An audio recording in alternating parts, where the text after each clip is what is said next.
Hi, my name is Emily Griggs. I'm a junior here at Wittenberg University, and I am a communications major. And so within the communication major, we are supposed to take a class called Critical Methods. And this is a class where you get to learn about 11 different methods that you can use to critically think about different artifacts. So this can be videos, this can be advertisements, speeches, a simple TV episode, anything that we use in our everyday lives to critically analyze and to really evaluate what is actually going on in that artifact. And so today I'm going to go through with you a simple analysis for my final paper that I chose. And the criticism that I chose was the narrative criticism.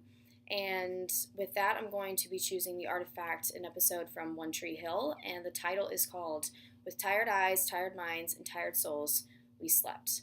So, first and foremost, I'm going to go through with you what the narrative criticism is. And so, the narrative criticism is it's storytelling. And so Walter Fisher found the narrative paradigm, and he is pretty much saying that we as humans are natural storytellers. And so when we are telling a story, it has to be coherent and it has to ring true. And so what we also found is how there has to be four elements in to make a narrative. So the first element is the events. So there has to be either an active event or it has to be a stative event that has to happen. And there has to be at least two in order for it to be a narrative in the first place. And the second element is the order of events. So they pretty much have to flow with each other. They have to be sequential with one another. They have to make sense in order. And then the third element is the relation between the events. So, in these events that go in order, are they causal with one another or are they relational with one another? And then the last and fourth element is the unified subject. So, this pretty much just means when you're telling a story or when you're hearing a story, you can't have anything out of the blue come into the narrative and then go right back into the flow of the narrative that was happening. So, it can't be any random sentences going along in the narrative itself.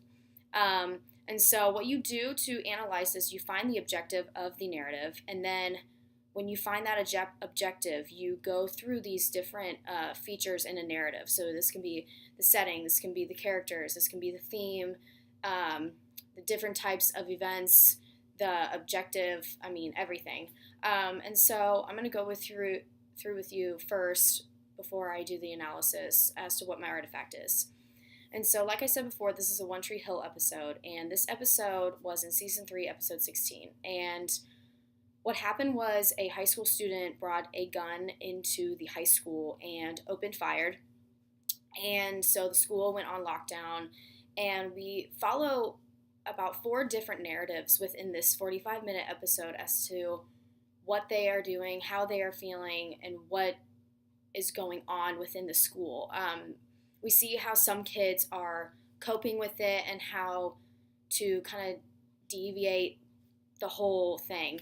And so we see one narrative with Jimmy Edwards, the one who brought the gun into school, as to how he was bullied to the point where he brought this gun to school. And we find out that there's so much more behind this bullying and so much more behind this boy's life and so much struggle. And we see a lot of struggle within these students, and we follow these 4 different things and different perspectives from the parents, the authorities, and the students as to how we go about a school shooting in the first place.